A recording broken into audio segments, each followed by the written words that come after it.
Amós capítulo 3, me pidieron un sermón especial para aniversarios. Y yo dije, yo no tengo un sermón especial para aniversario. Así que seguimos con nuestra serie. Ustedes saben que pase lo que pase, Impacto, seguimos con las series, ¿verdad?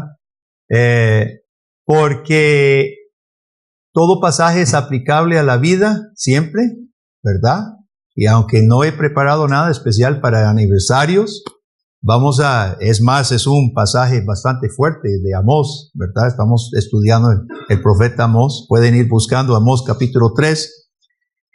Todo pasaje siempre es aplicable y creemos que Dios nos ha llamado a predicar su palabra en forma expositiva, así que nosotros seguimos una serie que empezamos hace 15 o 22 días en Amós.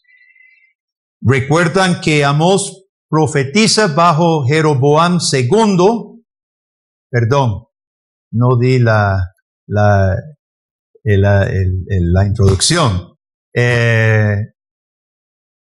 Esta es la Iglesia Presbiteriana Reformada en San José, Costa Rica, y le damos un saludo a todos los que nos escuchen por internet, y continuamos hoy nuestra serie sobre Amós, y hemos llegado a Amós capítulo 3, empezando en el versículo 9, y solo a manera de trasfondo, Amós predica o profetiza bajo Jeroboam II, y había un profeta contemporáneo con él, varios realmente, pero ¿cuál fue uno que profetizó en Israel y anunció prosperidad? ¿Alguien recuerda lo que yo mencioné en el primer sermón sobre Amós? ¿Eso es evidencia de mal predicador o pueblo dormido? Jonás, ¿te acuerdas que leímos en Reyes, Segunda de Reyes, capítulo 14? Jonás había profetizado prosperidad en Israel. Y eso es importante para el mensaje hoy también, que vamos a ver qué hizo el pueblo de Dios con esa prosperidad y esa bendición del Señor. Estamos más o menos a mediados del siglo VIII, 750 por ahí, por esos años antes de Cristo. Y leemos así la palabra de Dios. Proclamad 3.9, Amós 3.9. Proclamad en los palacios de Asdod. Asdod era capital de ¿qué pueblo? Filisteos. Y en los palacios de la tierra de Egipto. Y decid, reuníos sobre los montes de Samaria y ved las muchas opresiones en medio de ella y las violencias cometidas en su medio. No saben hacer lo recto, dice Jehová, atesorando rapiña y despojo en sus palacios. Por tanto, Jehová el Señor ha dicho así: un enemigo vendrá por todos lados de la tierra y derribará tu fortaleza y tus palacios serán saqueados. Así ha dicho Jehová: de la manera que el pastor libra de la boca del león 2 piernas o la punta de una oreja, así escaparán los hijos de Israel que moran en Samaria en el rincón de una cama y al lado de un lecho. Oíd y testificad contra la casa de Jacob, ha dicho Jehová Dios de los ejércitos. El día que castigue las rebeliones de Israel, castigaré también los altares de Betel, y serán cortados los cuernos del altar y caerán a tierra. Heriré la casa de invierno con la casa de verano. Las casas de marfil perecerán, y muchas casas serán arruinadas, dice Jehová. Vimos el domingo pasado que Dios no hace nada sin revelar su voluntad primero. En este capítulo, versículo 7, no hará nada Jehová el Señor sin que revele su secreto a sus siervos los profetas. Si el león ruge, ¿quién no temerá? Si habla Jehová el Señor, ¿quién no profetizará? Dios revela lo que va a hacer y luego explica lo que hizo. Dios no es aquel Dios de las religiones paganas, que caprichoso, que suceden cosas así de la nada y uno no sabe lo que está pasando. Así no es Dios. Esto fue verdad en el Antiguo Testamento y es verdad hasta hoy. Podemos saber lo que Dios hará para un pueblo obediente y podemos saber lo que Dios hará con un pueblo desobediente. Y es por esto, hermanos, a manera de paréntesis, es por esto que es importante el estudio del Antiguo Testamento. Pablo dice en 1 Corintios 10:6 que los juicios de Dios en el Antiguo Testamento fueron ejemplo para hoy. Dios no tiene que mandar a otro profeta, Moisés o Amós, hoy, hermanos. Dios ha dado un amplio mensaje y es por eso que es importante instruir a sus hijos en la Biblia, en toda la Biblia, incluyendo el Antiguo Testamento, porque Dios no repite en el Nuevo muchas cosas del Antiguo.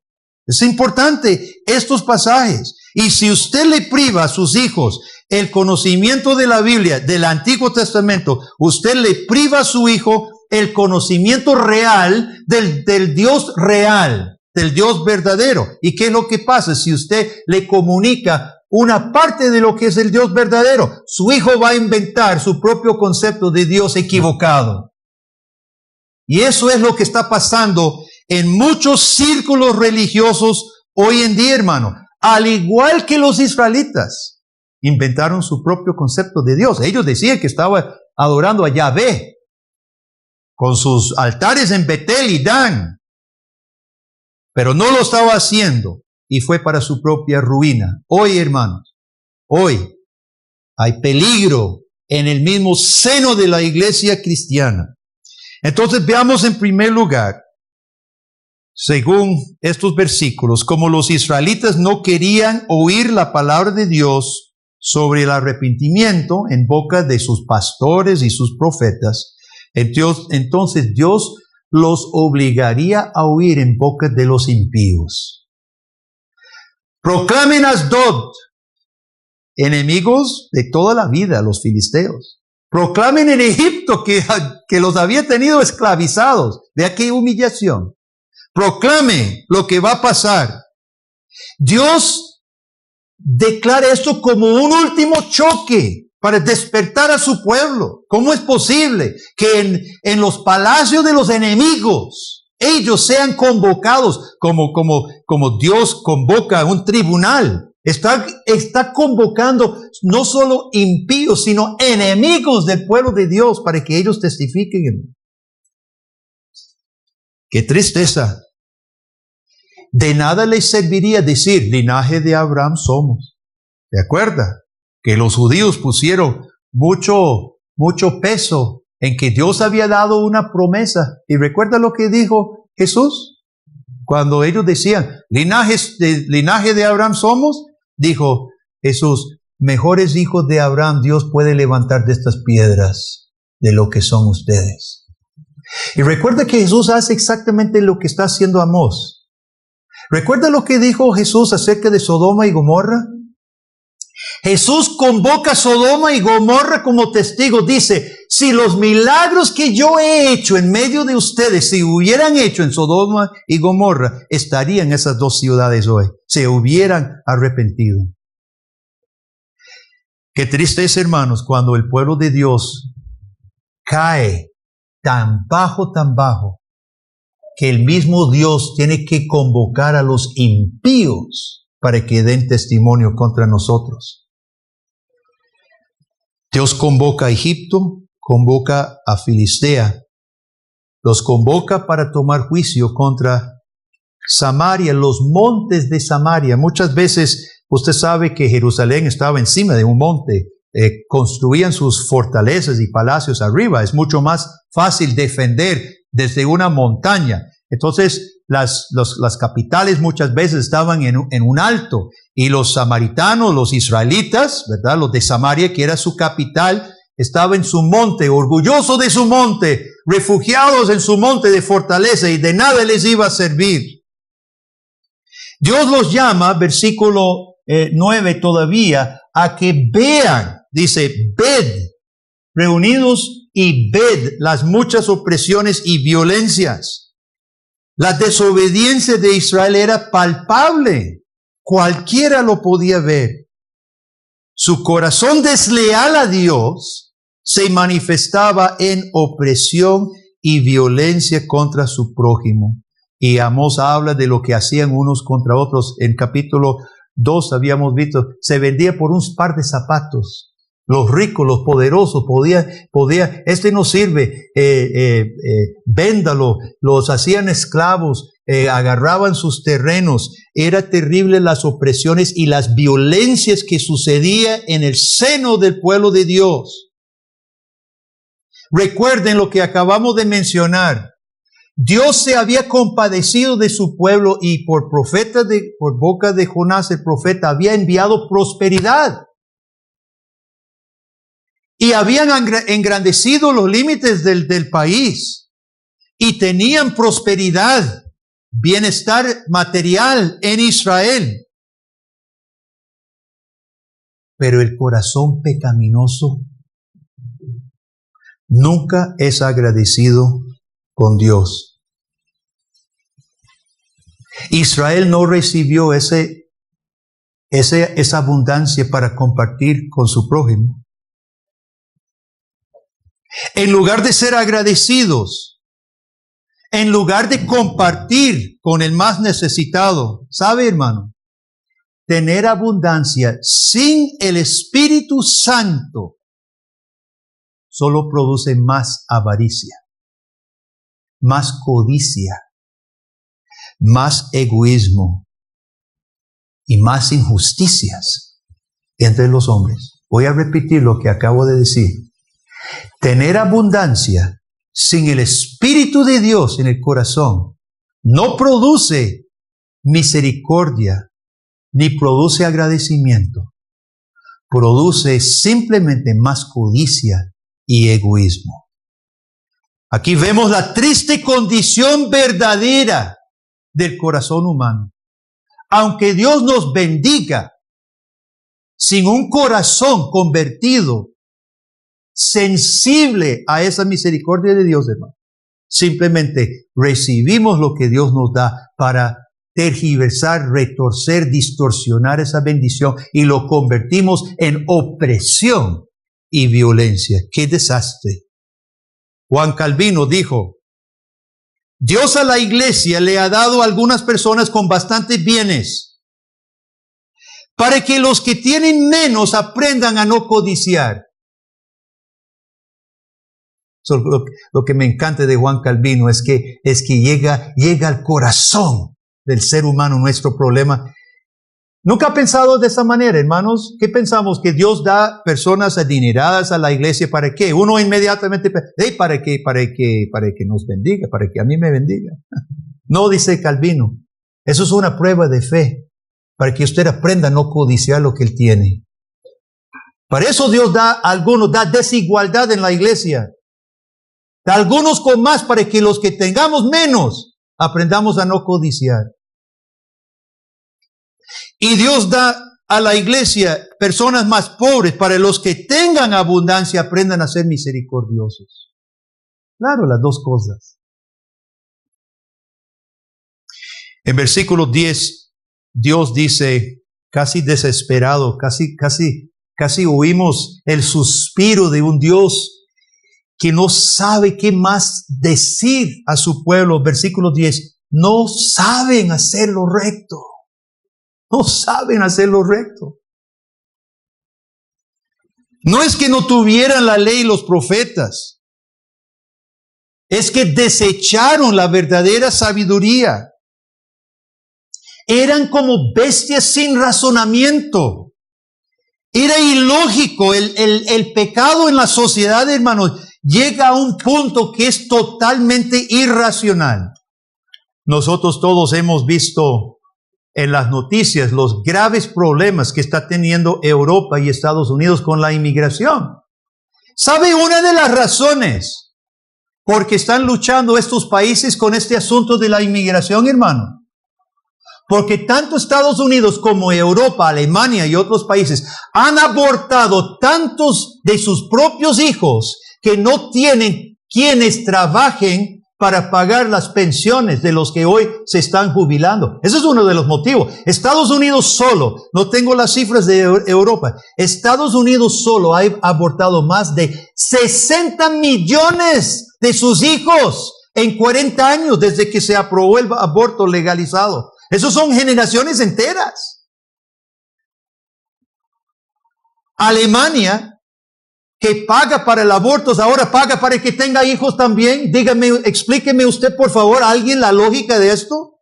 Paga para que usted mate a su hijo y paga para que usted tenga hijo también. El pecado nos vuelve irracionales e ilógicos. Y esto es lo que pasaba en Israel. Cuidado cómo vamos nosotros en Costa Rica. Esta semana, Max Josué, ¿dónde está Max? ¿Qué se hizo Max? Y yo llevamos unas portadas para barnizar y subiendo Sabanilla pasamos la UNED y en la pared de la UNED, bien grande, yo aborto, tú abortas, todas abortamos. ¿Eso es lo que queremos en este país, hermanos? Abiertamente desafiando al Dios del cielo que da la vida y prohíbe que nosotros la cortemos nosotros mismos. El pecado encegueció a Israel y sigue cegando a las sociedades modernas. Y escuche bien, tampoco son exentos de la apostasía los que antes fueron reformados. Para tomar un solo ejemplo, la Iglesia Presbiteriana de Estados Unidos, que decía ser hijo legítimo de la Reforma Protestante, hoy está a leguas lejos del fundamento reformado. Solamente un ejemplo. La PCUSA dice ser defensora, hace proclamaciones y declaraciones en favor de los menos los despreciados, y hacen declaraciones de los de África, y hacen declaraciones de los pobres en otros países. Es la defensora de la justicia social. Pero cuando Kermit Gosnell en Estados Unidos, que tenía 2 clínicas de aborto y se había hecho una fortuna multimillonaria abortando bebés, miles de abortos había practicaba abortos ilegalmente a mujeres tan tarde que nacían muchos de los niños, nacían y los mataba, simplemente les quebraba el cuello. Finalmente fue llevado a la justicia después de matar quién sabe cuántos y pudieron comprobar 3 de los últimos que había hecho un aborto fallido, nace el bebé y él lo mataba, ¿verdad? Y pudieron juzgarlo y culparlo en 2012. El presbiterio de Alabama, que me imagino todavía tenía algunos con corazones sensibles, llevaron una moción a la Asamblea General, creo que en 2013. Y dijeron, nuestra iglesia debería hacer una declaración de denunciar a Gosnell de estar abortando bebés en los últimos días del embarazo, defendiendo la vida, y nuestra iglesia debería decir, si acaso nace un bebé de un aborto fallido, nuestra iglesia está dispuesta a recibirlo y adoptarlo para quitarle las excusas de estas mujeres y de estos abortistas. ¿Y sabe qué fue la votación de esa iglesia? 80% en contra. 80% en contra. Es intolerable la hipocresía diciéndose defensores de la justicia social por un lado y en la práctica La PCUSA apoya abortos, apoya el movimiento de aborto y se niega a denunciar estas atrocidades que suceden. Ahora podríamos hablar de otras evidencias de los que antes fueron reformados y todavía tienen el nombre. En Holanda, sede de la iglesia reformada, hoy es terrible lo que esa iglesia en ciertos círculos hace. Así que, hermanos, miren, el pecado enceguece y nadie, por solo tener un nombre cristiano o nombre de iglesia o nombre de reformado, nadie se libre de la responsabilidad ante Dios, hermano, de escudriñar siempre nuestro corazón. Ahora sigamos. ¿Qué pasa entonces cuando Dios anuncia su juicio? Los esfuerzos vanos de los hombres para librarse del juicio no tendrán éxito. Versículo 12. Dice, como el pastor libre de la boca del león, Dios piernitas o la punta de una oreja, así escaparán los hijos de Israel. Se puede imaginar el cuadro, ¿verdad? Dani, deme más. Se puede imaginar el cuadro del pastor. El león ataca el rebaño, muerde y despedaza varias ovejas, ¿verdad? Y los parte en dos. Entonces el pastor no puede matar el león. El león es demasiado fuerte para él. Y lo único que logra salvar del león es un pedazo de una pierna, porque se comió el resto de la oveja, o una oreja, dice. Ahora, para que no culpen al pastor de haber vendido las ovejas, en esos casos, el pastor se lleva a su gente los restos del animal para mostrar que él no vendió las ovejas. Mire, fue un león que se los comió. Ahora, Amós utiliza ese ejemplo para demostrar de la manera en que Israel se escapará. No se escapa, siempre se comió. El león siempre se la devoró a la oveja.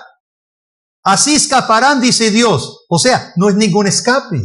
No escaparon. El león siempre se los comió y solo dejó una oreja, un pedazo de la pierna. Hermanos, muchos piensan que se escaparán del juicio de Dios.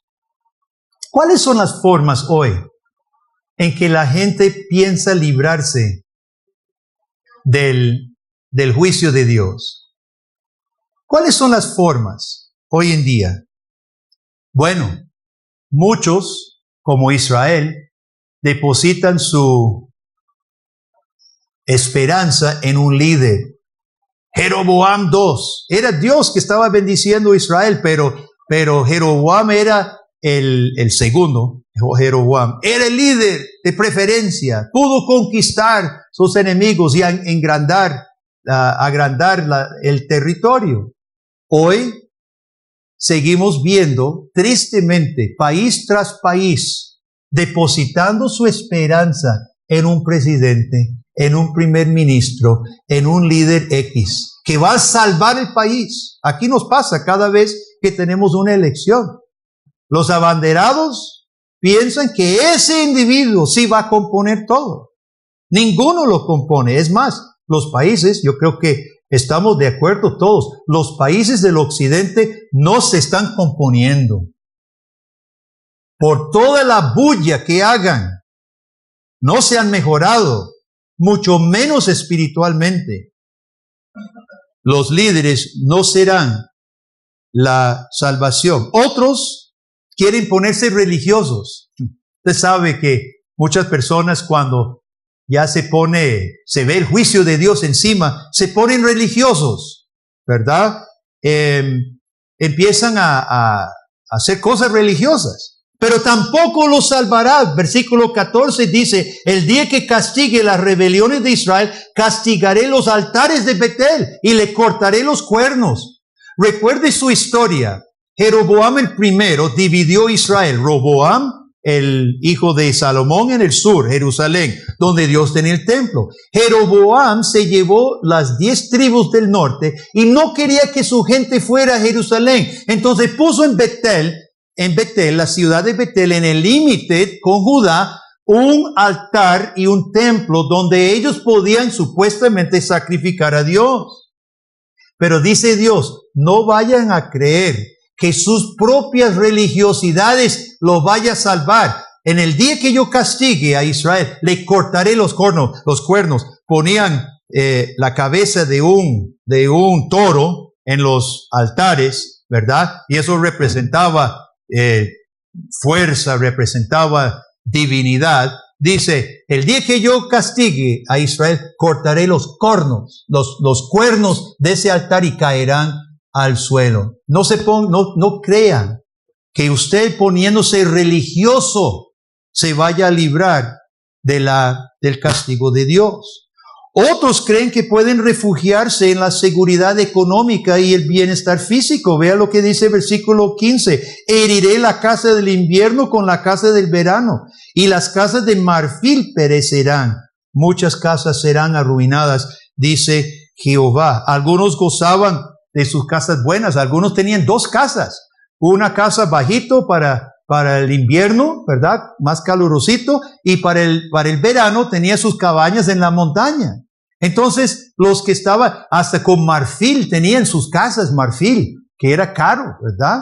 Entonces unos decían, tranquilo, si colapsa todo, yo por sí tengo mis casas, tengo mis bienes, yo voy a estar tranquilo, no tengo que preocuparme. Y dice Dios, tampoco se librarán. Vea que Dios conoce lo más íntimo de nuestro corazón, hermano. Dios sabe lo que pensamos los hombres y afirma que su juicio será completo sobre el pecado. Quiero concluir con 3 cosas. Primero, este pasaje manifiesta la paciencia de Dios porque ya llevaba siglos haciendo un llamado a su pueblo. Voy a pedir a los que están afuera que entren, por favor.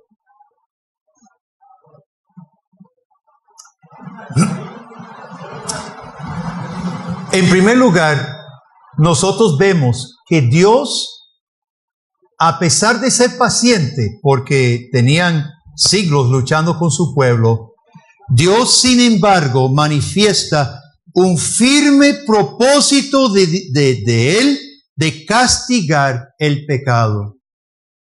Aquí Dios está manifestando un firme propósito, hermano, que de hecho sucedió a los pocos años de estos acontecimientos. Él promete castigar el pecado contra él y los pecados contra su prójimo, contra el hombre contra su prójimo. Hermanos, sepamos, sobre todas las cosas Dios es celoso de su nombre. Dios es celoso de su gloria. De esto podemos tener 100% seguridad.